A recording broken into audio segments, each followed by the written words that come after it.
Bismillahirrahmanirrahim. Assalamualaikum warahmatullahi wabarakatuh. La hadratin Nabi Mustafa Rasulullah Muhammad sallallahu alaihi wasallam wa ala alihi wa azwajihi wa dzurriyyatihi wa ibadihi ajma'in. Sya'ulillahi lahumul Fatihah. A'udzu billahi minasyaitonir rajim. Bismillahirrahmanirrahim. Alhamdulillahi rabbil alamin. Arrahmanir rahim. Maliki yaumiddin. Iyyaka na'budu wa iyyaka nasta'in. Ihdinas siratal mustaqim. Siratal ladzina an'amta 'alaihim ghairil maghdubi 'alaihim waladdallin. Amin. Wa ila jami'i masyayikhina الأحياء منهم والأموات خصوصا إلى مؤلف هذا الكتاب حجة الإسلام أبو حامد محمد بن محمد الغزالي رحمه الله تعالى وصلى الله ينفعنا بأسراره وأنواره وعلومه ونفحاته في الدين والدنيا والآخرة. الفاتحة. أعوذ بالله من الشيطان الرجيم. بسم الله الرحمن الرحيم. الحمد لله رب العالمين الرحمن الرحيم مالك يوم الدين. إياك نعبد وإياك نستعين. اهدنا الصراط المستقيم صراط الذين أنعمت عليهم غير المغضوب عليهم ولا الضالين. آمين. بسم الله الرحمن الرحيم. بسم الله الرحمن الرحيم. اللهم إنا قد خرجنا من حولنا وقوتنا إلى حولك وقوتك ومن علمنا إلى علمك ومن إرادتنا إلى إرادتك برحمتك يا أرحم الراحمين. اللهم صل على نور الأنوار وسر الأسرار وترياك الأضيار ومفتاح باب اليسار سيدنا محمد المختار وآله الأطهار وأصحابه الأخيار عدد نعم الله وإفضاله. اللهم افتح لنا بفتوح العارفين والحمد لله رب العالمين.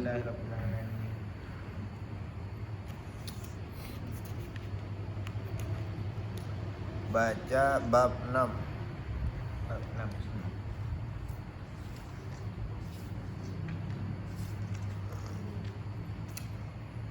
Puasa ya? Bagus, pas. Bismillahirrahmanirrahim. Qala al-muallif rahimahullah ta'ala wa nafa'na bi ulumihi fid dharain. Amin. Rahasia bab 6 rahasia puasa. Rasulullah Shallallahu alaihi wasallam meriwayatkan bahwa Allah Subhanahu wa taala berfirman, kullu hasanatin bi asyri amsalha ila sab'i mi'ati di'fin illa shaum fa innahu li wa ana ajzi bih. Setiap kebaikan akan dibalas dengan 10 kebaikan yang sama hingga 700 kali lipat kecuali puasa. Sesungguhnya puasa itu untukku dan aku sendirilah yang akan membalasnya. Hadis riwayat Muslim. Kullu hasanatin bi asyri amsalha. Setiap kebaikan itu rumusnya akan dilipat gandakan oleh Allah Subhanahu wa taala balasannya. 10 kali lipat sampai tidak terhingga. Jadi ketika disebut 700 itu menunjukkan sangat banyak sekali ya, tidak terhitung. Kecuali puasa, semua kebaikan itu dilipat gandakan kebaikannya, dilipat gandakan pahalanya, dilipat gandakan ganjarannya. Kecuali puasa. Puasa itu untukku dan aku yang akan langsung memberi ganjaran atas puasa tersebut. Kenapa? Karena sholat itu ada bentuknya. Sholat itu gerakan sholat. Haji itu ada bentuknya, yaitu gerakan haji. Zakat itu ada bentuknya, ya bayar zakat. Tapi puasa itu gak ada bentuknya. Puasa itu makan dan gak makan. Makan subuh, makan maghrib, sisanya gak makan. Itu persis sama kayak orang gak ngapa-ngapain. Apa bedanya ibadah orang yang beribadah puasa dengan orang yang tidak beribadah puasa? Ya hampir gak ada bedanya. Kecuali hanya dia tidak makan aja. Ada juga orang yang gak puasa, dia gak makan. Orang puasa gak makan, ada juga yang gak puasa tapi juga tidak makan. Jadi dia itu seperti orang tidak beribadah. Maka itu milik Allah, yang tahu hanya Allah Subhanahu wa ta'ala. Jadi puasa itu adalah ibadah yang nyaris tidak ada bentuk ibadahnya. Karena ada orang yang dalam rangka diet, dalam rangka emang nggak mau makan, dia nggak makan sama sekali, cuma minum aja. Dan puasa juga nggak kelihatan. Kalau kita berkumpul sama orang yang berpuasa, kita nggak akan tahu sampai ditawarin makanan orang itu, lalu dia nggak makan. Nah, jadi, tapi kalau kita melihat orang sholat, ya jelas tuh gerakannya. Haji jelas gerakannya. Zakat jelas gerakannya. Tetapi orang yang puasa tidak ada bentuk khusus dari ibadah puasa itu, nggak ada bentuk khususnya. Jadi nyaris kita tuh nggak tahu. Kita diangkot, lagi naik angkot, kita nggak tahu di mana siapa antara mereka yang puasa, kita nggak tahu. Bisa jadi ada. Kita lagi di kelas, nggak tahu ada yang puasa apa enggak, bisa jadi ada. Tapi kita nggak tahu, karena memang aktivitasnya sama. Di kantor, ada yang puasa enggak? Kita nggak tahu. Sampai nanti kita tahu dia buka puasa. Nah, kita di masjid, ya sholat zuhur, nggak tahu. Kecuali bulan Ramadan, kita tahu semuanya puasa. Ya, tapi secara kasat mata nih puasanya emang nggak kelihatan. Maka itu Allah Subhanahu Wa Taala katakan, fa innahu li, maka puasa itu untukku, wa ana ajzi bih, dan aku yang, nah, kecuali kalau puasanya itu didramatisir, ya, mukanya dikusut-kusutin, gitu ya. Nah, kenapa kusut lo? Puasa. Nah, bibirnya dikering-keringin, bibir lu kering amat, sariawan ya, enggak puasa, ya. Nah, itu didramatisir namanya. Lanjut. Rasulullah sallallahu alaihi wasallam bersabda, "Walladzi nafsu Muhammadin biyadihi la khulufu famis shaimi atyabu indallah min rihil misk." Yaqulullahu azza wa jalla, "Innama yadharu syahwatahu wa ta'amahu min ajli fasawmu li wa ana ajzi bi." Demi zat yang jiwa Muhammad ada di dalam kuasanya, bau mulut orang yang berpuasa lebih wangi di sisi Allah daripada keharuman minyak kasturi. Allah Azza wa Jalla berfirman, sesungguhnya ia meninggalkan syahwatnya dan makanannya hanya demi aku. Puasa itu adalah untukku dan aku sendirilah yang akan membalasnya. Hadis riwayat Bukhari dan Muslim, Ahmad, Baihaqi dan Malik. Oke. Kata baginda Nabi Muhammad SAW, sungguh, ya beliau bersumpah, sungguh famis shaim, ya, mulutnya orang yang berpuasa itu aromanya atyabu, ya, fam itu ya mulut ya, famun ya bibir ya, mulut ya. Nah, tapi yang dimaksud bukan mulut, yang dimaksud adalah aroma mulut tersebut. Famis shaim, mulut orang yang berpuasa, atyabu itu lebih baik aromanya, indallah, di sisi Allah Subhanahu wa Ta'ala, bukan di sisi manusia. Di sisi manusia tetap nggak enak baunya. Min rihil misik, daripada aroma minyak misik. Ya, minyak misik yang asli itu terbuat dari keringat onta, keringat rusa. Bayangin gimana cara dapetin keringat rusa tuh. Rihil misik, ada juga yang dari bunga, tapi yang asli betul ya dari itu ya, keringat rusa itu. Min rihil misik. Ya, ada yang dari bunga ada. Itu lebih harum di sisi Allah Subhanahu wa Ta'ala. Minyak wangi paling harum lah. Yaqulullahu ta'ala, karena Allah Subhanahu wa Ta'ala menyatakan aroma itu berasal dari mana? Aroma itu bukan berasal dari penyakit. Aroma itu berasal dari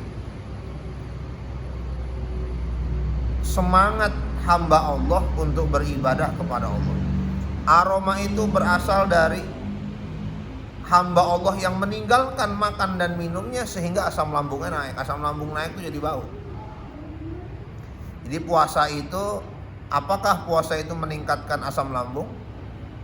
Jawabannya Iya. Apakah puasa itu tidak meningkatkan asam lambung? Kata Aderai jawabannya iya. Jadi puasa itu meningkatkan asam lambung? Dan tidak. Iya. Puasa itu tidak meningkatkan asam lambung? Iya. Iya. Dua-duanya. Itu baru kemarin tuh Aderai yang ngomong begitu. Puasa itu meningkatkan asam lambung? Iya. Puasa itu tidak meningkatkan asam lambung? Iya. Kok dua-duanya benar? Iya, dua-duanya benar, tergantung cara berpikir orang yang berpuasa. Jadi jadi apa yang dilakukan otak direspon oleh anggota tubuh. Jadi kalau otaknya berpikir dengan puasa asam lambungnya naik, ya naik beneran tuh deh. Kalau dengan puasa orang tuh berpikir asam dia kuat ya. Kalau dia berpikir tidak kuat. Kalau dia berpikir kuat. Maka itu apa yang dipikirkan oleh otak itu direspon, karena otak itu memerintahkan organ tubuh. Nah, asam lambungnya naik itu berarti dia defensif dia. Karena dia, waduh lapar nih, wah pingsan nih, wah naik tuh asam lambungnya tuh. Maka orang yang mikirin asam urat. Orang yang mikirin kolesterol. Gitu ya. Nah itu ya. Itu seperti orang yang memang dari awal masuk ke masjid takut hantu. Wah, gelap nih, ada hantunya nih. Ya merinding. Jadi dari mana merinding itu? Emang takut. Kalau dia dari awal nggak takut, ya nggak merinding. Hatta ada hantu beneran yang nggak merinding. Ya, emang dari awal takut, nggak ada aja merinding, apalagi ada. Tapi kalau dari awal yang nggak takut ya biasa aja. Jangan kan nggak ada aja nggak apa-apa. Tuh ya. Itu kalau dalam psikologi apa tuh Raju namanya? Itu psikosomatik. Jadi kondisi kejiwaan yang mempengaruhi tubuh. Jadi kondisi kejiwaan itu sampai berpengaruh kepada tubuh. Ya. Nah, tapi ini nggak berlaku di semua hal ya. Misalnya misalnya ini berlaku misalnya ketika jepit mainan ya. Jadi mesin. Itu bisa. Ya, kondisi kejiwaan itu ya. Kondisi kejiwaan. Tapi itu nggak berfungsi misalnya api. Dingin itu tetap panas. Ya, tetap panas. Ya, tapi di beberapa hal dia bisa ya. Ya. Di antaranya puasa tadi. Kalau dari awal dia yakin kuat, tarawih dia yakin kuat ya. Emang dari awal dia nggak yakin nggak kuat. Dia nggak kuat beneran. Buktinya dia berdiri di kereta kuat. Sejam dari Bogor ke kota. Nggak ada jedanya lagi. Ya, kuat-kuat aja tuh. Buktinya dia muter-muter di mall kuat. Dari lantai 1, lantai 4, lantai 3, lantai 2, lantai 1 lagi. Kuat ya. Aneh kan? Nggak kenapa berdiri terawih nggak kuat, kan aneh. Emang dari awal dalam pikirannya dia nggak kuat.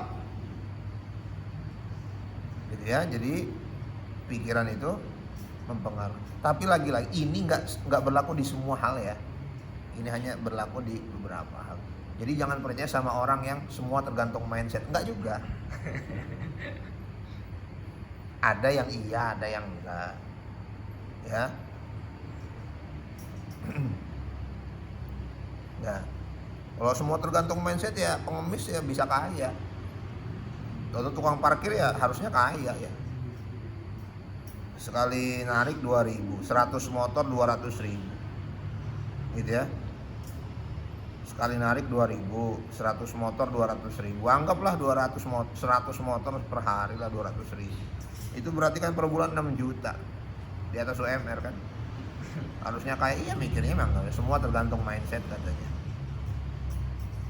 Ya nggak begitu, nggak sesederhana itu. Ya. Oke. Orang itu meninggalkan, ya orang itu punya bau mulut karena asam lambungnya naik, ya, karena mulutnya nggak terisi. Itu kan apa, lambungnya itu kan beradaptasi. Yang biasanya per 3 jam tuh makan atau minum, yang biasanya per 2 jam tuh minum, itu enggak. Jadi memang ada penyesuaian di hari-hari pertama. Maka hari-hari pertama kan kerasa paling lemes banget. Memang ada penyesuaian di tubuh. Ya, tubuh itu kan ngikutin kebiasaan. Kalau kebiasaan bangun jam 4 ya jam 4 ya. Bangun jam 6 pusing kepalanya.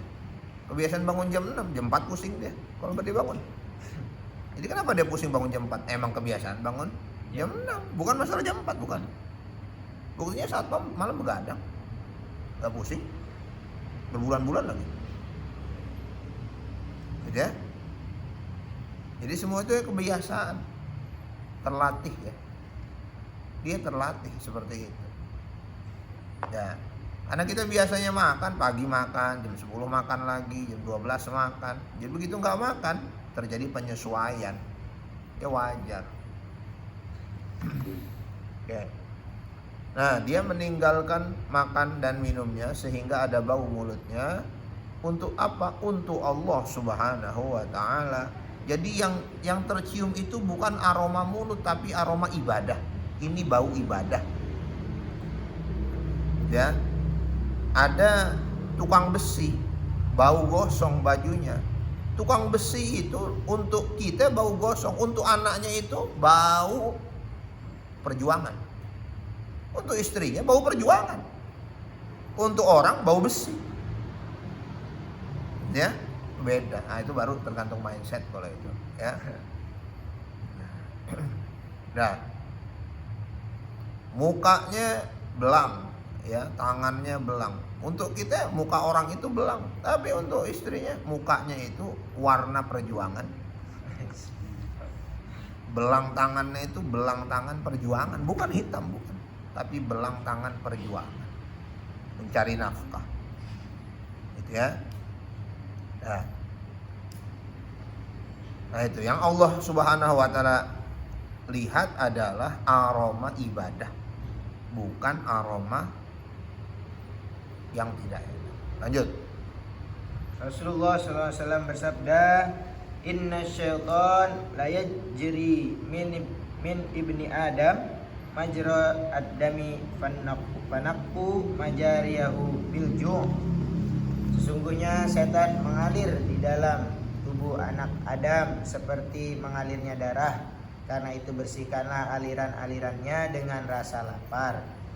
Hadis Bukhari, Muslim, Ahmad dan Darimi. Rasulullah SAW berkata kepada Aisyah radhiyallahu anha, Dawimi qar'a babil jannah. Qalat bimada? Qala bil ju'. Terus meneruslah mengetuk pintu surga. Aisyah berkata, dengan apa? Beliau berkata, dengan rasa lapar. Oke, cukup. Inna syaitan, sesungguhnya syaitan itu la yajri, mengalir, berjalan, min ibni Adam majrad dam, pada diri manusia melalui aliran darah. Fadayyiku majariyahu bilju', maka sempitkanlah tempat aliran setan itu dengan lapar. Maka itu makanan haram itu berpengaruh kepada tubuh. Bagaimana makanan haram itu berpengaruh kepada tubuh? Karena makanan itu berubah menjadi darah. Darah dipompa oleh jantung ke seluruh tubuh. Maka kalau darahnya berasal dari makanan yang haram, dia menjadi darah yang haram.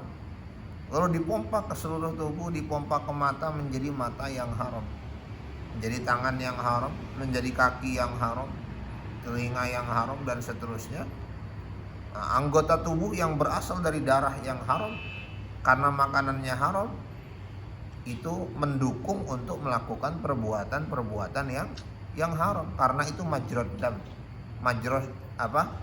La yajri min ibni Adam majrad dam. Karena itu tempat jalannya setan, darah-darah itu. Ya. Bagaimana cara mempersempitnya? Cara mempersempit tempat jalannya setan adalah dengan rasa lapar. Maka itu Syekh Al-Qadhi Yusuf bin Ismail An-Nabhani di dalam kitabnya Al-Anwar Al-Muhammadiyah, Al-Anwar Al-Muhammadiyah, cahaya-cahaya Nabi Muhammad SAW, itu mengatakan bahwa ya beliau sebelumnya ngutip satu hadis, satu riwayat sahabat yang bunyinya masa bi'a alu Muhammadin salasa layalin qat hatta kubit, tidak pernah keluarga Nabi itu kenyang 3 malam berturut-turut sampai wafat. Ya, itu pernyataannya Aisyah radhiyallahu taala anha itu. Tidak pernah keluarga Nabi itu kenyang 3 malam berturut-turut sampai wafat. Lalu beliau kasih kesimpulan asyaba'u ya, asyaba'u kenyang ya, itu bid'ah yang terjadi ketika era kerajaan-kerajaan itu, daulah-daulah itu ya, makanan berlimpah-limpah, dan itu tidak pernah dilakukan oleh Nabi Muhammad SAW. Jadi kenyang itu bid'ah, karena Nabi nggak pernah kenyang. Jadi kenyang itu, jadi bid'ah itu nggak usah jauh-jauh salaman habis sholat, zikir bareng habis sholat, maulid dan muharraman, Isra Mi'raj, nuzulul Quran, nggak usah jauh, kenyang bid'ah. Ya, jadi kalau ada orang bilang restoran sunnah, itu berarti restoran yang kalau makan nggak boleh sampai kenyang. Pak, saya mau pesen lagi. Bapak udah kenyang, nggak boleh pesen lagi. Ya, karena beberapa ustadz salafi punya restoran kebuli di Condet, lumayan mahal. Ya, lumayan lah, premium lah pokoknya. Nah, itu ya. Nah, kalau itu restoran sunnah, karena waktu kita kesana pas zuhur emang sepi pada sholat, sunnah jamaah pokoknya ya. Tapi kalau kita mesen lagi ternyata boleh, nah, berarti bid'ah juga. Iya, segampang itu kan kita pahami bid'ah kan. Ya, jadi bid'ah itu nggak rumit ya, buat salafi nggak rumit, apalagi buat kita nggak rumit, kenyang tuh bid'ah udah. Oh, jadi gimana? Ya udah ngaku aja sama-sama ahlul bid'ah, selesai. Yang jadi masalah kan nggak ngaku, udah nggak ngaku nuduh lah, itu masalah itu kan. Udah nggak ngaku nuduh lagi. Nah, kamu bid'ah, iya emang. Di antaranya kenyang mulu. Nah, kamu mau ngaku nggak? Itu kan masalah. Ya. Nah,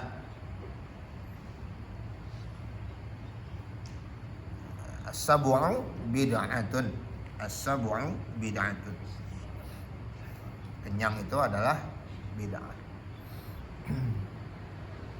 Zoharat yang tampak ketika masa-masa daulah-daulah itu ya, makanan melimpah-limpah itu. Nah, dari situlah muncul gerakan tasawuf, gerakan zuhud ya, karena mereka kok begini ya, dulu Nabi nggak begini, kok sekarang begini. Nah, mereka memisahkan diri menjadi kelompok tertentu. Nah, itulah asal mula tasawuf tuh, asal mula zuhud itu begitu, asal mulanya tuh itu ya, yang sekarang kemudian banyak penyelewengan udah pasti ya, improvisasi walidzalika qala li Aisyah radhiyallahu taala anha dawimi qara'a babil jannah, selalulah mengetuk pintu surga, jangan berhenti. Dengan apa? Kata sahabat, kata Aisyah, ya, Kata Rasul SAW kepada Aisyah radhiyallahu taala anha, ketuklah selalu pintu surga, kata Rasul. Sayyidatuna Aisyah bertanya, dengan apa ya Rasul mengetuk pintu surga itu? Bilju, dengan rasa lapar atas nama Allah Subhanahu wa taala. Karena ada juga yang lapar bukan atas nama Allah. Atas nama diet, atas nama pengen kurus, atas nama macam-macam lah ya. Atas nama treatment, macam-macam lah pokoknya. Lebih celaka lagi atas nama miskin. Udah lapar, nggak dapat pahala lagi. Ya. Ya. Wa qala alaihi salat, maka Rasul itu simpel betul ya. Dan ini kita nggak bisa niru. Nggak bisa, memang nggak bisa niru, udah pasti udah. Ada apa Aisyah? Nggak ada apa-apa. Nah kalau gitu aku puasa. Ada yang bisa dimakan Aisyah? Nggak ada ya Rasul. Nah kalau gitu aku puasa. Faizan shaim. Kalau gitu aku puasa. Nah ini nanti jadi perbedaan pendapat ulama, apakah puasa itu puasa sunnah ya, niatnya itu boleh nyusul. Nah, karena Rasul itu pagi-pagi nanyanya, ada yang bisa dimakan nggak ada. Faizan shaim, kalau gitu aku puasa. Itu kan udah lewat subuhnya itu. Ya. Nah siapa yang mau niru itu? Kalau kita ada makanan nggak ada, gue beli di luar udah. Nah, ada makanan nggak ada, ya udah masak dah. Nah, beda kalau kita. Kalau Rasul nggak ada makanan, ya udah puasa, selesai. Nah itu namanya simplicity, itu kehidupan yang simple. Yang bikin berat itu kehidupan yang banyak tuntutan. Kehidupan yang simpel tuh begitu. Ya. Untuk kondangan aja orang ribet bajunya. Kan ini udah dipakai, ntar kalau dipoto sama lagi bajunya begitu. Akhirnya dia nggak jadi kondangan. Ya. Manusia makin banyak punya, makin banyak pusing. Percaya deh, punya rumah 2 aja, pusing. Dan capek, apalagi di Puncak 1, di Bali 1, di Kemang 1. Pusing. Nempatin kagak, yang make orang. Dibikin rusak nggak ya? Ya. Nah.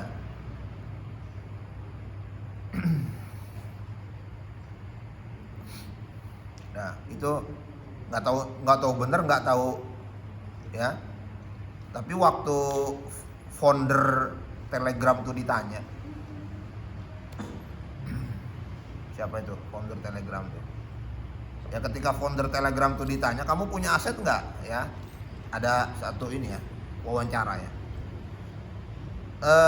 Sebagai orang kaya biasa, punya aset yang lain di mana aja, tanah atau? Dia bilang nggak ada, saya nggak punya aset apa-apa. Wala tanah, wala rumah katanya. Loh kok enggak? Karena kepemilikan kepada sesuatu membuat jiwa kita tergantung di situ. Coba deh, ente punya motor 3 aja, nggak usah banyak-banyak. Itu besok mau berangkat pusing yang mana ya? Kalau nggak ada motor, apa? Ya, jadi jangan kira punya banyak benda itu nggak pusing. Ya, jiwa kita terikat di situ. Kita punya rumah, jangan gak usah 2, 1 aja. Punya rumah 1 aja, kita mikir, ntar lebaran cat apa yang bagus ya? Masa cat yang gini-gini aja ganti cat Untuk mikirin cat nanti warnanya dia pilih. Warnanya pastel apa ya? Hijau, abu-abu, apa ya? Lama dia pikirin. Dapat warnanya nih abu-abu. Dulux apa Jotun ya?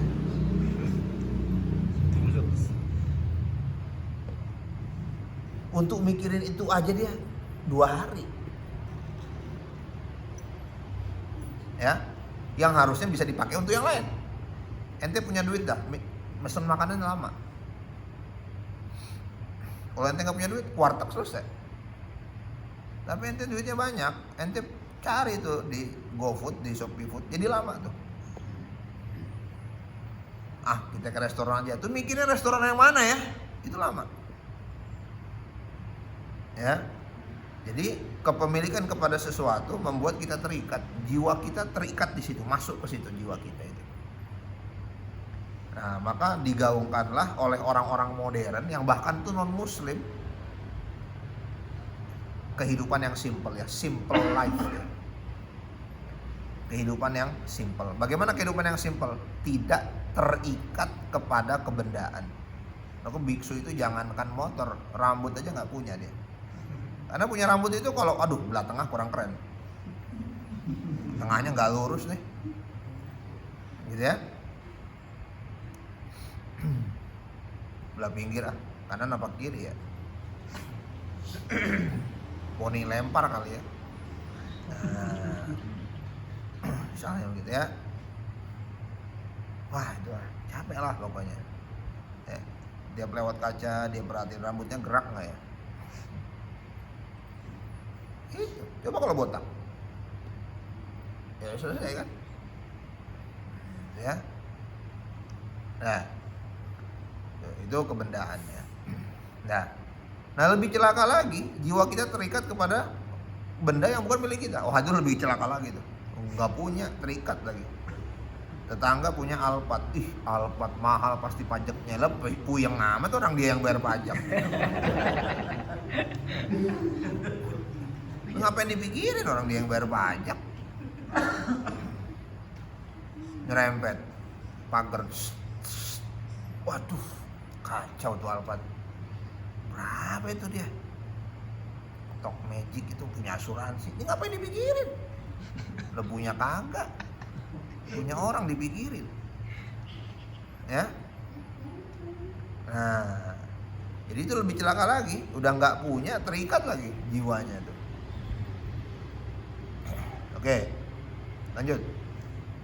Rasulullah SAW bersabda, "Laula anna asyayatin yahumuna ala qulubi bani Adam lanadharu ila malakutis sama." Seandainya tidak karena setan mengelilingi hati anak-anak Adam, niscaya mereka akan dapat melihat kerajaan langit. Hadis riwayat Ahmad. Puasa membantu penghancuran hawa nafsu. Hal itu akan dijelaskan dalam bab yang menerangkan tata cara menghancurkan syahwat perut dan syahwat kemaluan. Ya, oke, baik. Jadi ada yang menghalangi kita untuk melihat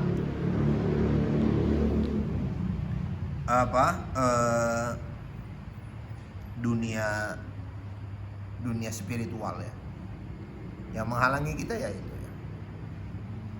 Keterikatan jiwa kita dengan materi. Keterikatan jiwa dengan materi.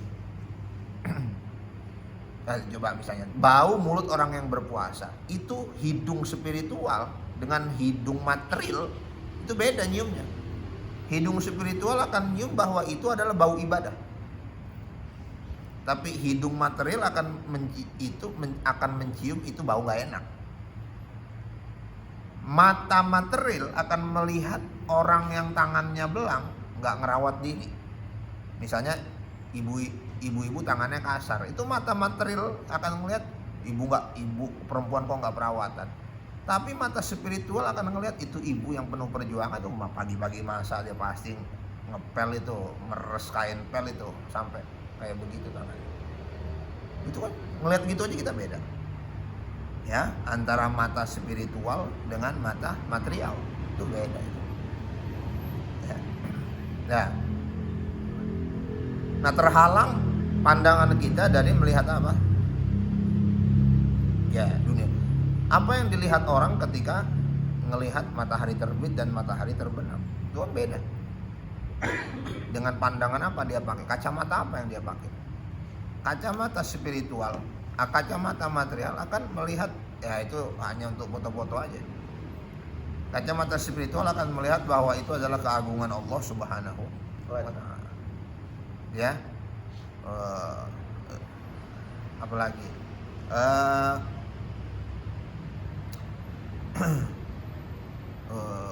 istri masak nggak enak, keasingan. Lidah spiritual akan merasakan itu adalah masakan kasih sayang. Kalau lidah mukbang beda lagi ya. Lidah food vlogger. Lidah omnivora ya. Oke.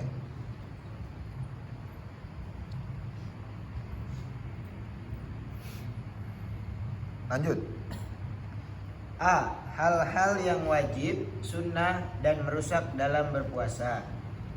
Hilal Ramadan dapat ditetapkan berdasarkan perkataan seorang yang adil, sementara hilal Syawal tidak dapat ditetapkan kecuali berdasarkan perkataan dua orang yang adil. Sama saja apakah hakim menetapkannya atau tidak menetapkannya, masing-masing mengerjakan sesuai dengan keyakinannya. Seseorang wajib melakukan tabyid, yaitu berniat pada malam hari. Ia wajib berniat untuk menunaikan fardu Ramadan.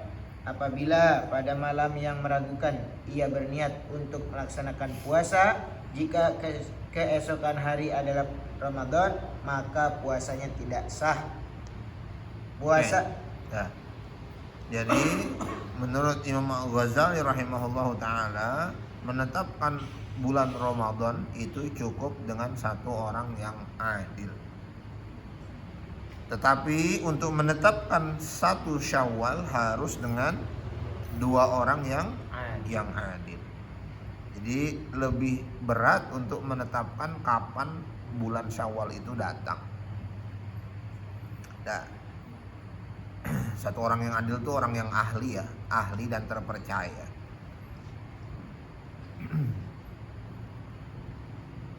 Wahwa ayyanwiya billaili, berniat di malam. Wa yajibu ayyanwiya faridata shaumi syahri Ramadan walauna wa lailata syak an asuma in kana min Ramadan.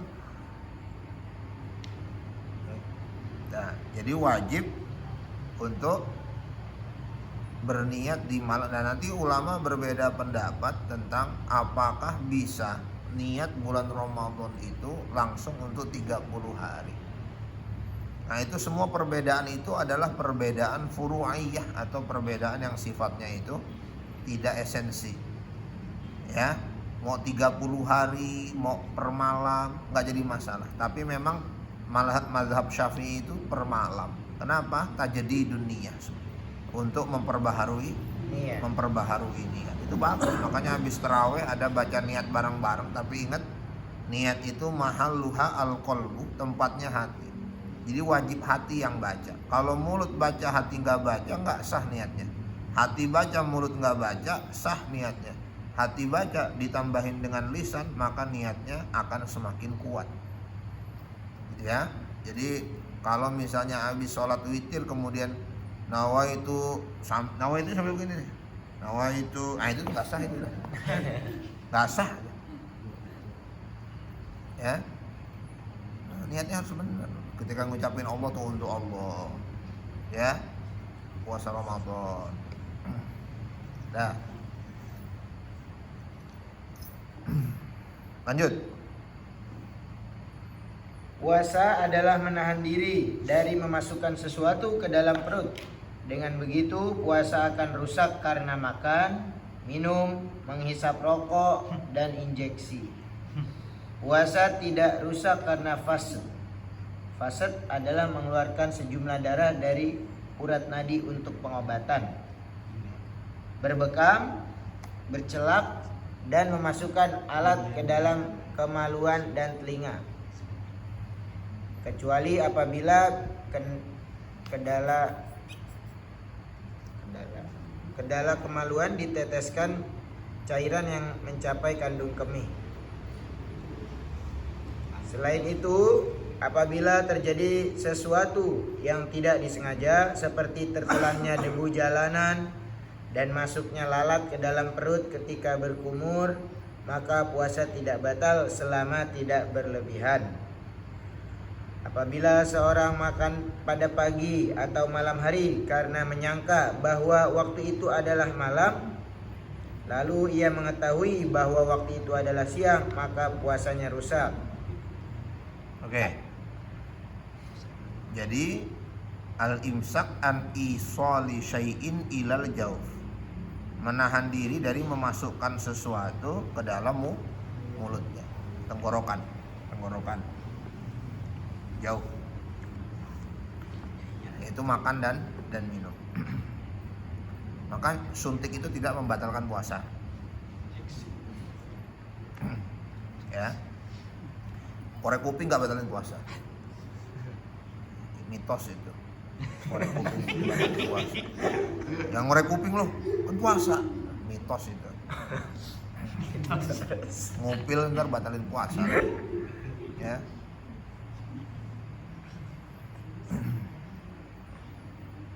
Nah, lanjut. Apabila ia makan, minum, dan bersetubuh karena lupa, maka puasanya tidak batal.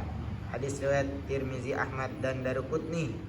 Ya, jadi rumusnya rufi'al qalamu an salasin.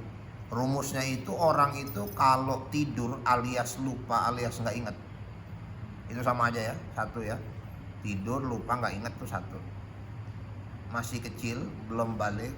Yang kedua, yang ketiga gila. Ya, masih kecil, tidur lupa nggak ingat atau gila, maka dia terbebas dari hukum apapun itu. Lagi tidur bunuh orang.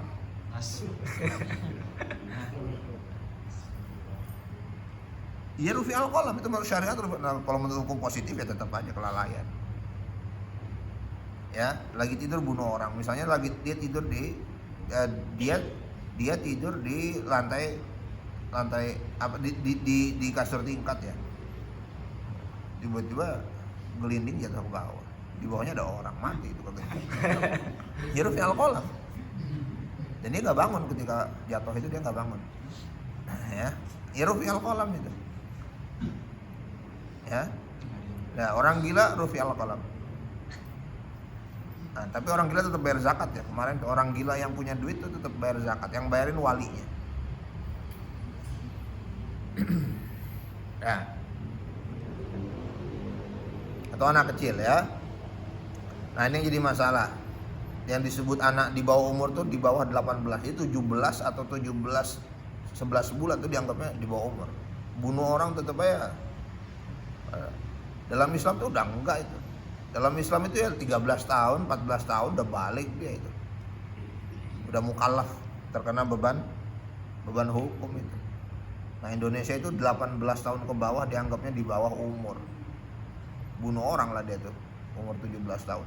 Dianggapnya di bawah umur. Oke, itu rumusnya ya. Kaidahnya itu. Dari hadis Nabi langsung. Oke, lanjut. Berusaha untuk muntah dengan sengaja juga merusak puasa.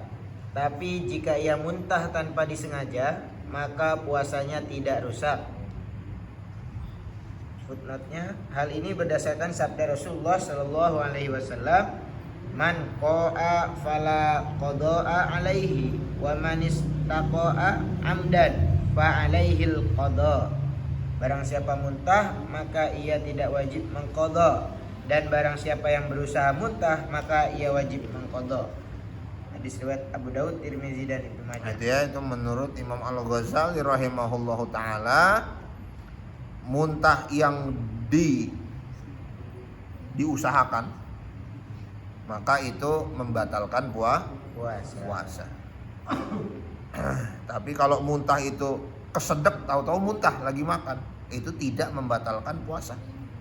Tiba-tiba kesedek nih, mau muntah, itu tidak membatalkan puasa. Karena rumusnya umumil balwa. Ya, li umumil balwa. Itu rukhsah itu. Nah, tapi kalau muntahnya banyak, ya udah nggak usah puasa aja. Sakit kok. Ya. Kan perutnya juga nggak ada isinya.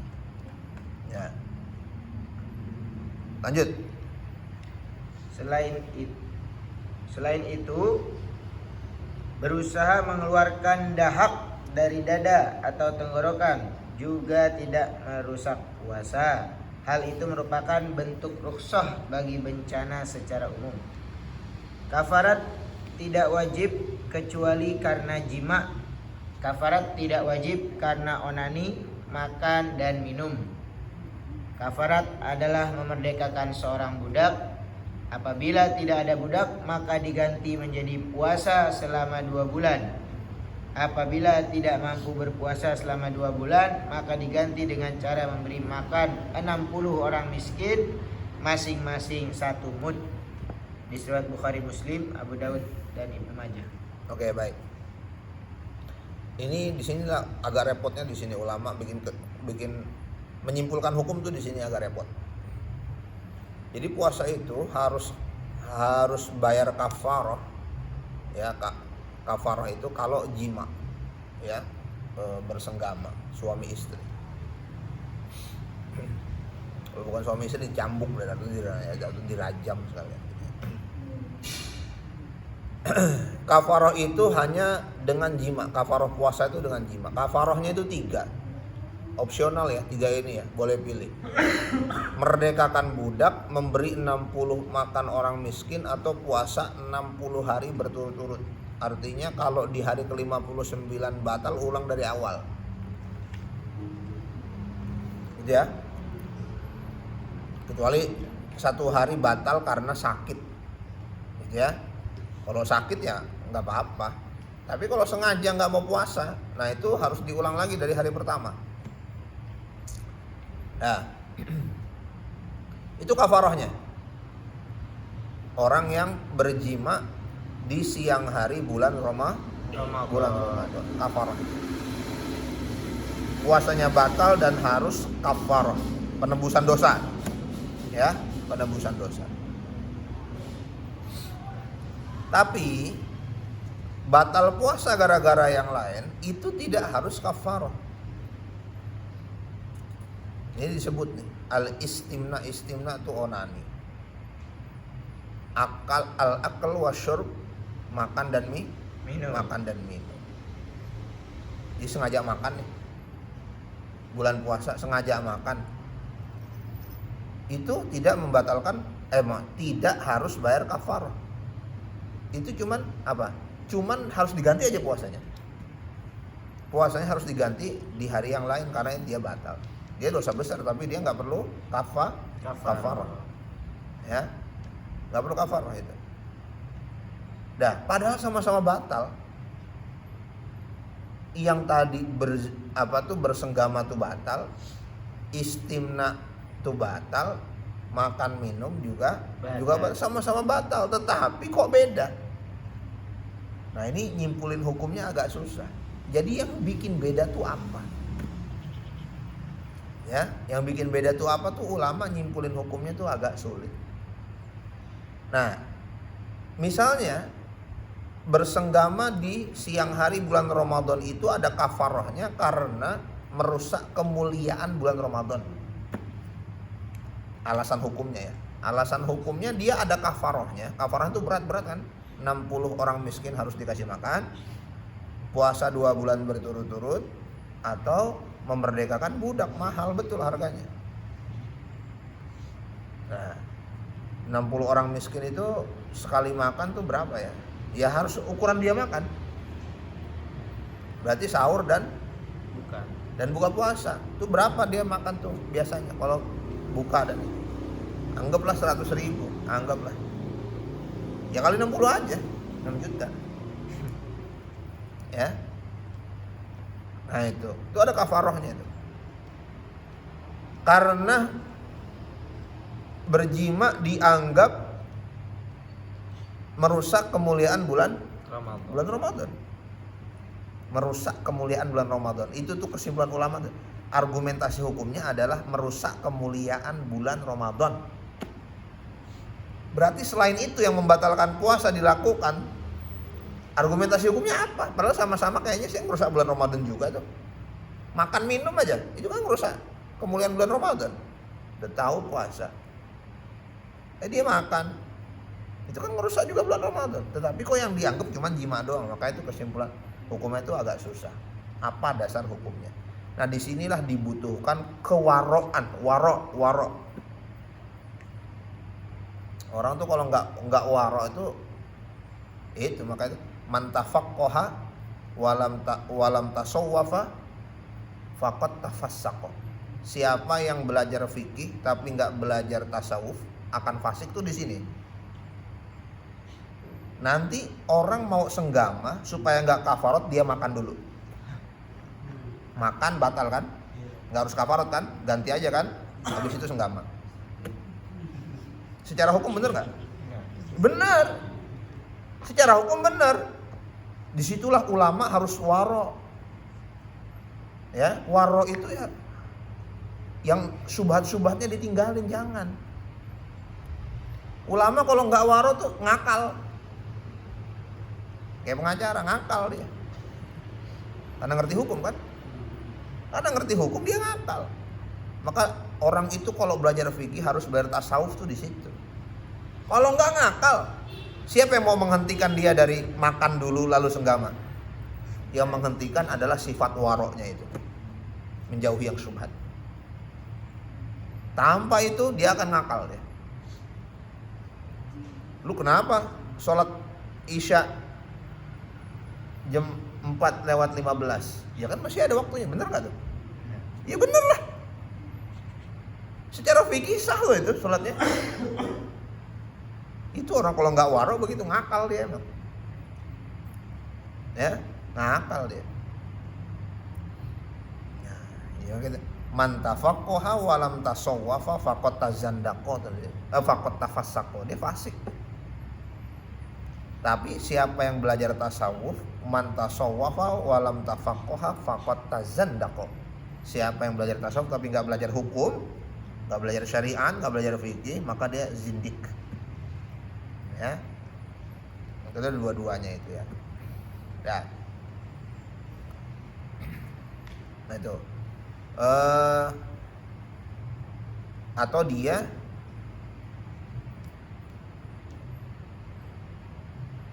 pergi dulu ke tempat yang jaraknya jarak musafir, ya, pergi ke tempat yang ke Lampung itu kan pulang pergi kan bisa sekarang, ya kan? Ke Lampung di tol sejam, nyebrang kapal sejam, 3 jam nyampe Lampung kira-kira gitu. Naik mobil, berangkat tadi pagi, makan dah siang musafir, suami istri senggama habis itu.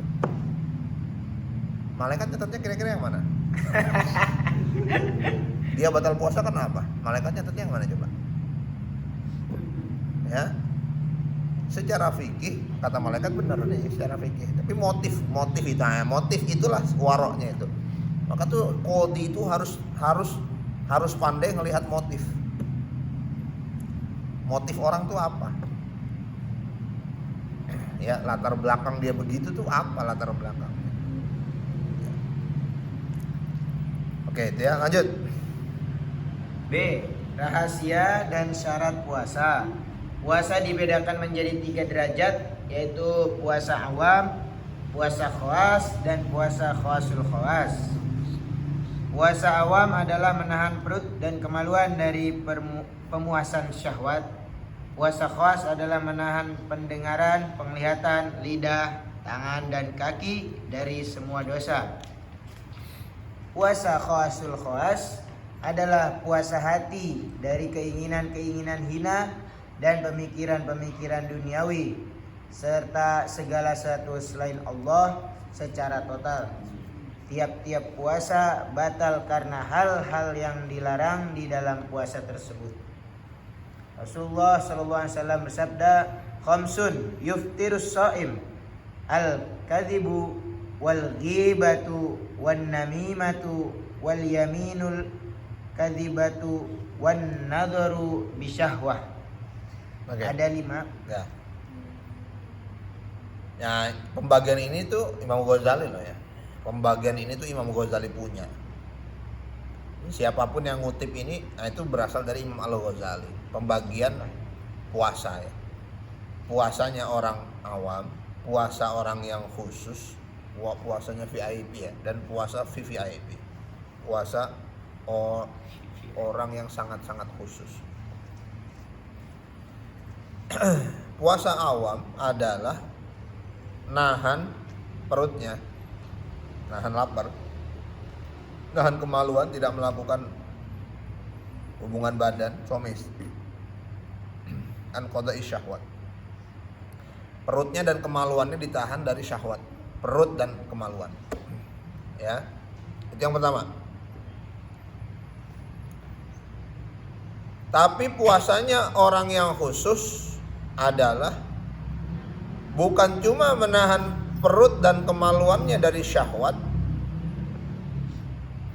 tetapi juga menahan panca indera, pendengaran, penglihatan, lisan, tangan, kaki, ya anggota tubuh dari berbagai dosa. Itu puasanya orang khusus. Puasanya orang yang sangat-sangat khusus adalah shaumul qalbi. Puasanya kolbu anil himami ad-daniyati. Ad-daniyah itu yang rendah ya.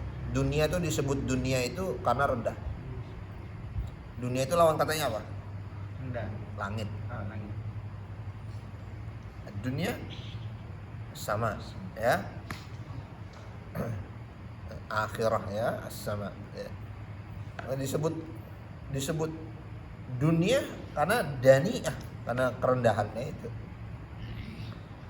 Ya, puasa orang yang sangat khusus adalah puasanya hati dari keinginan-keinginan rendah. Wal afkar ad-dunyawiyah, dan pemikiran-pemikiran keduniaan.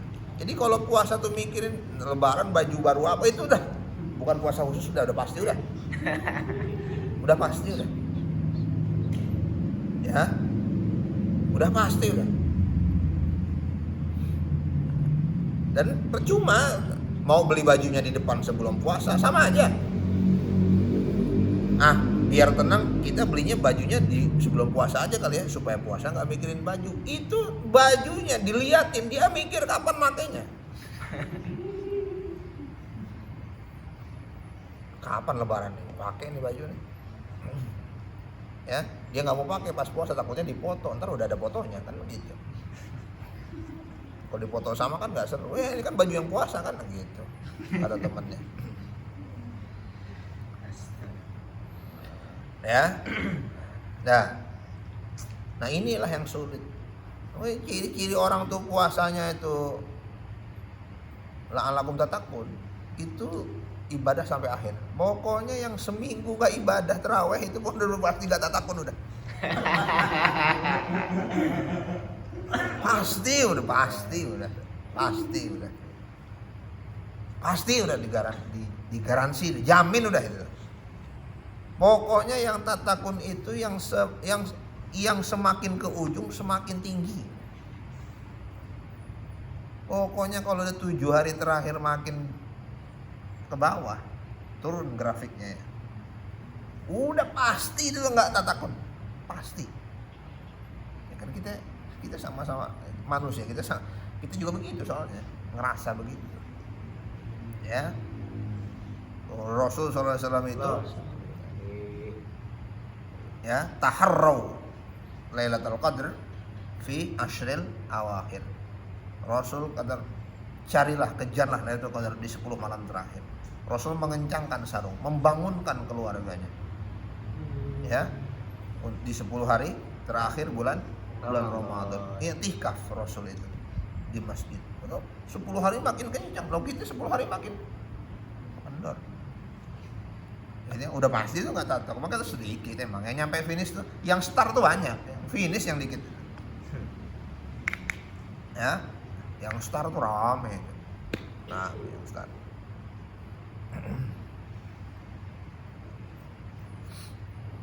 Nah, itu sulit lah ya, sulit. Jadi kalau kita dapat satu Ramadan yang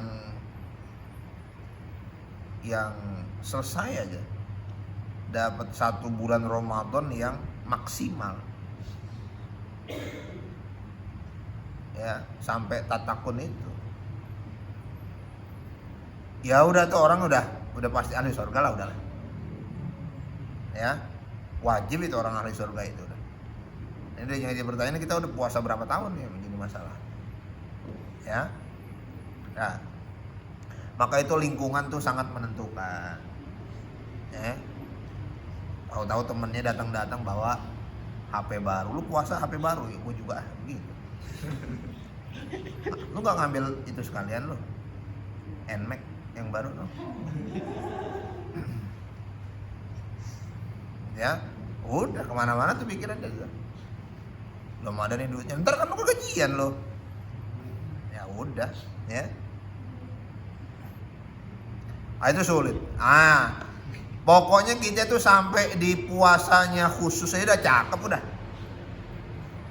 Ya, menghentikan atau menahan anggota tubuh dan panca indera dari dosa-dosa itu udah hebat, cakep itu udah. Udah cakep. Lo puasa khusus itu puasanya para nabi. Puasanya para kekasih Allah itu. Jauh lah susah. Ya, oke, lanjut. Kemudian 5 hal yang dengan itu orang itu yuftirna, buka puasa. Ini buka puasanya buka puasa secara rohani ya. Bukan buka puasa beneran ya. 1, bohong. Al-kadzib. Lu bohong ya tadi ya. Buka puasa lu? Enggak, bukan begitu maksudnya. Buka puasanya secara rohani dia udah buka puasa dia. Udah iftar dia. Tapi secara fikih ya jangan. Kalau dia buka beneran ya ganti. Jadi yang disebut 5 ini adalah buka puasa secara ruhani. Ya. Ruhaninya tuh dia udah buka itu. Yang pertama al-kadzibu, bohong.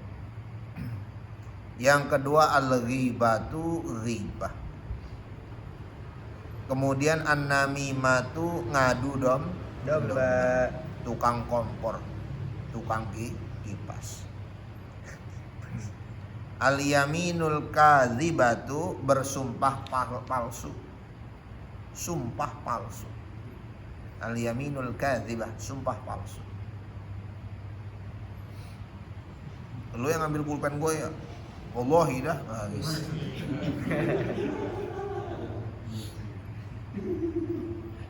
Ya.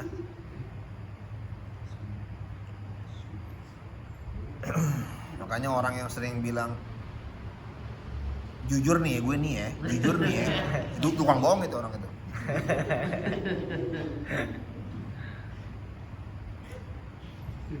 Ya. Wan nazru bi syahwatin, dan melihat dengan syahwat. Lu ngeliat pakai syahwat ya, buka lu enggak. Ya. Itu secara ruhani aja. Nah, udah jangan dibatalin puasanya. Oke, lanjut. Pertama, menunduk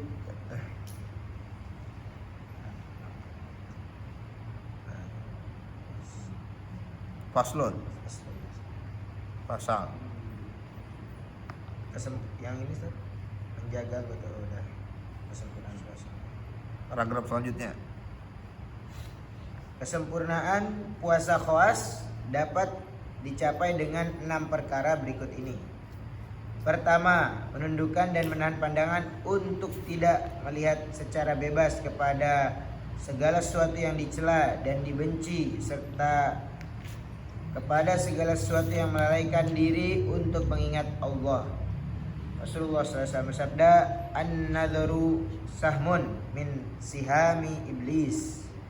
Pandangan merupakan salah satu anak panah iblis. Hadis riwayat Hakim dan Tabrani. Kedua, menjaga lidah untuk tidak berdusta, bergibah, berkata keji. Lanjut, itu udah ya. Yang C, Ustaz. Nggak tahu itu apa. Ya. C, rasa harap dan takut dalam puasa. Hati orang yang berpuasa harus terguncang antara ketakutan dan harapan. Apakah puasanya diterima atau ia berpuasa hanya mendapat rasa lapar dan lelah. Tujuan berpuasa adalah menahan diri dari hawa nafsu, bukan sekedar menahan diri dari makan dan minum. Bisa jadi ia telah bergibah, mengadu domba, atau berdusta, yang semua hal itu merusak puasa. Oke.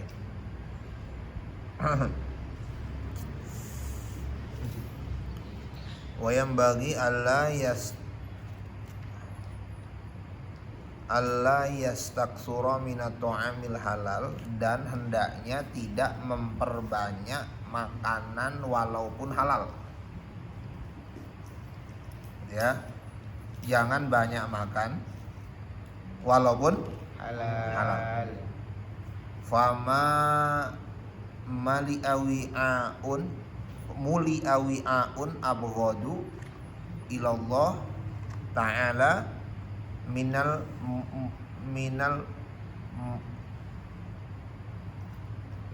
mu'dati wa yambaghi ayyakuna qalbahu muttariban bainar raja'i wal khawfi.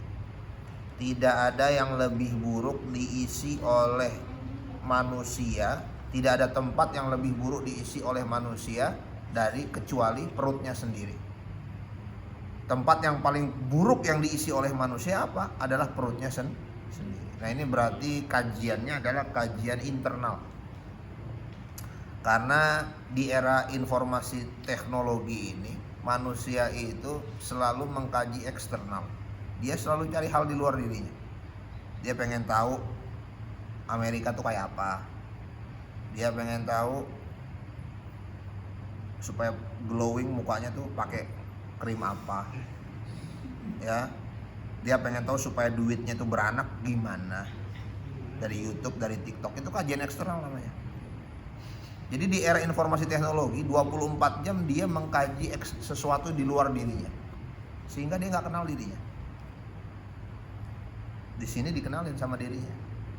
Kata Imam Ghazali, tempat yang paling buruk yang kau isi perutmu sendiri. Itu kajian internal, kajian diri. Ya. Jadi handphone ini benar-benar menghilangkan jati diri orang. Bagi yang goblok Pro Max 15 itu ya. Artinya handphone pinter dengan user stupid user with smartphone gitu ya. Stupid user itu ya, jadi dia nggak tahu dirinya, nggak kenal dirinya. Efek gadget ya, karena dia 24 jam selalu mencari informasi eksternal. 24 jam dia pengen tahu pagar laut tuh udah berapa bambu yang dicabut. Setiap hari dia update. Kemarin 11 kilo, sekarang 12 kilo. Semua dia tahu tentang informasi di dunia ini kecuali dirinya sendiri yang dia nggak tahu. Nggak tahu dia dirinya sendiri. Ya, kehilangan jati diri. Ya, maka Swedia sekarang merubah pola pendidikan itu kepada membaca buku, bukan baca gadget. Swedia. Ya. Karena menurut Swedia pendidikannya turun kan. Salah satu 5 negara yang dianggap paling Islam itu kan Swedia. Finlandia, Irlandia, Luxembourg, Denmark, Swedia atau New Zealand atau UK, Inggris ya. Itu dianggap negara-negara dengan pendidikan terbaik itu. Nah, menurut Swedia pendidikan turun, tapi walaupun turun tetap di atas kita ya. Turunnya dia itu tetap di atas kita. Apa dia bilang? Yaitu gara-gara yang short itu tuh fokus anak tuh sulit. Maka pendidikan dikembalikan baca buku, Iqra. Gitu ya. Indonesia itu negeri yang paling malas baca buku. 0,001. 1000 orang tuh cuma 1 yang suka baca buku. Ini berapa orang? 20 orang. Belum ada 1 berarti yang suka baca buku. Ya. harus ketemu dulu 1.000 orang. Nah itu baru ada satu tuh. Ya, yang baca buku. Ya, 0,001%. Nah, udahlah malas baca buku. Yang kedua, tingkat literasinya tuh salah satu yang paling rendah di dunia. Artinya ketika dia baca, kalaupun dia baca beneran, itu bacanya tuh cuman nyusun huruf jadi kata, kata jadi kalimat. Paham? Enggak paham. Gitu ya. Ya, jadi dia nggak bisa analisis informasi. Menganalisa informasi itu dia nggak bisa. Mengkritisi informasi itu dia nggak bisa. Ditelan aja sama dia udah informasi itu. Ya, jadi udah minat baca bukunya rendah, sekalipun baca itu baru sampai tingkat nyusun kata aja, bukan memahami, mengeksplorasi, meneliti. Oke, gitu ya. Nah maka di sini Imam Ghazali menggunakan dua perspektif ya, perspektif hukum dan perspektif ruhani. Nah jadi halal untuk makan sebanyak-banyaknya itu halal aja. Tetapi kata Imam Ghazali jangan diperbanyak makan walaupun karena tujuan puasa itu memerangi syahwat tujuannya. Kenapa jadi memperturutkan syahwat? Syahwat itu kan 6 ya. Syahwat itu keinginan artinya ya. Keinginan ya. Hawa itu keinginan. Hawa sama syahwat itu satu kata. Syahwat, hawa itu satu akar kata itu dia. Ya keinginan rendah ya. Keinginan rendah atau keinginan dasar makhluk biologis. Itu semua makhluk biologis punya. Apa itu? Makan, minum. Habis makan minum ini ya, perutnya mules. Maka syahwat selanjutnya adalah buang air. Buang air enak kan? Habis buang air lega gitu kan? Syahwat.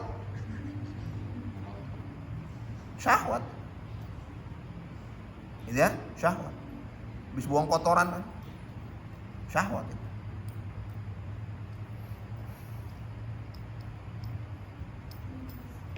Itu ada filosofinya tuh. Filosofi mohon maaf ya. Filosofi tai gitu.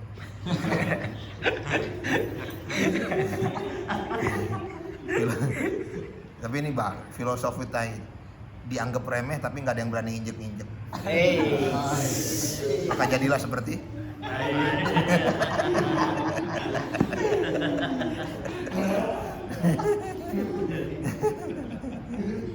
jadi kalau ada orang bilang kamu kayak, oh itu berarti Dianggap remeh. ya, ada yang berani injek-injek ya.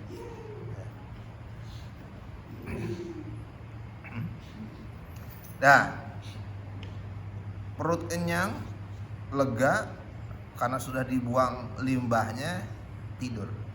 Nah, syahwat selanjutnya tidur, hibernasi. Itu mau kambing mau manusia sama tuh runtutannya. Ya, mau kambing manusia sama, kambing manusia ular ayam sama. Kambing tuh makan, buang air, bedanya nggak di kloset aja. Habis itu tidur. Ya. Kemudian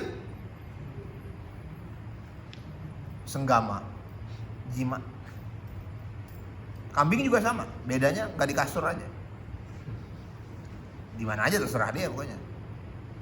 Ya. Kemudian eksistensi diri, nunjukin siapa saya, siapa gua gitu. Itu sama itu. Oh kambing tuh ya berantem, madu tanduk. Kucing tuh yang ngencingin ban motor, ya. Serigala itu ya, atau beruang itu nyakar pohon gitu. Itu ayam jantan itu berkokok. Itu tuh nunjukin eksistensi. Ya, kalau manusia ya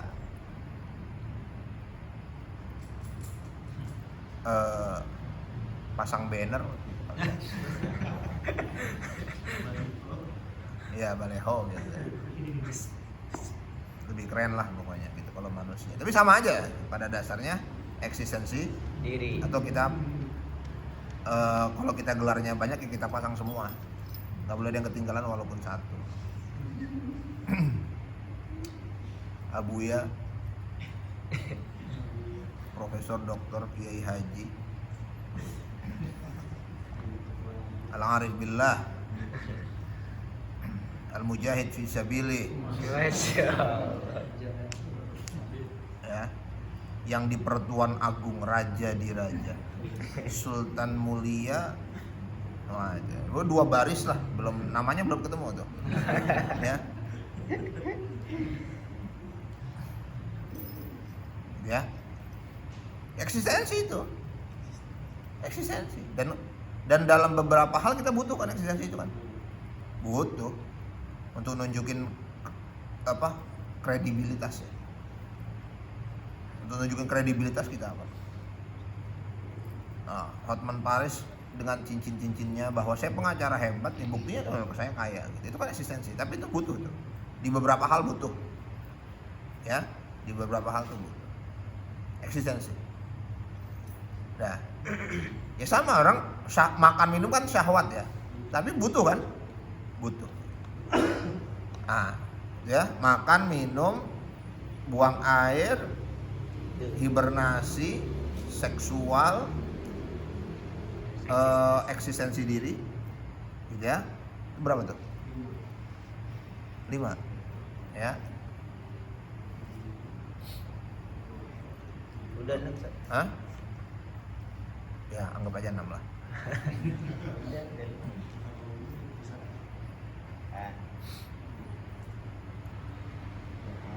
Nanti kalau saya ingat lagi ada yang ke-6-nya, baru saya bilang ya. Ya. Oke. Itu ya. Jadi dalam beberapa hal harus. Yang jadi masalah adalah fala tattabi'il hawa, jangan diperturutkan. Itu yang jadi masalah. Wanahan nafsa anil hawa, dan menahan dirinya dari hawa itu. Itu makan silahkan, jangan diperturutkan makan mulu. Tidur silahkan, jangan diperturutkan tidur melulu. Itu ya.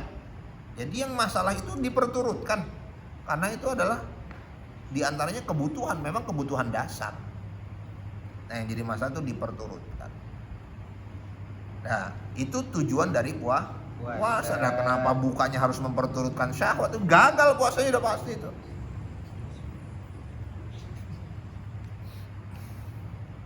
Es campur, lontong 2 gorengan 3, lontong 2 gorengan 3, es campur. Udah makan loh? Belum? Udah?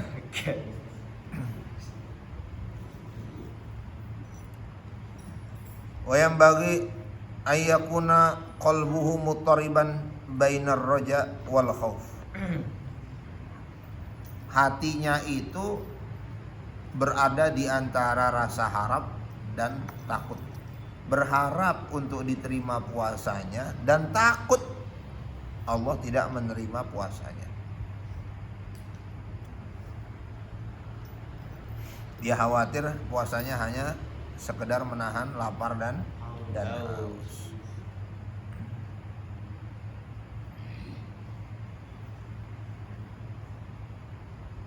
Wallahu a'lam. Ada pertanyaan silakan.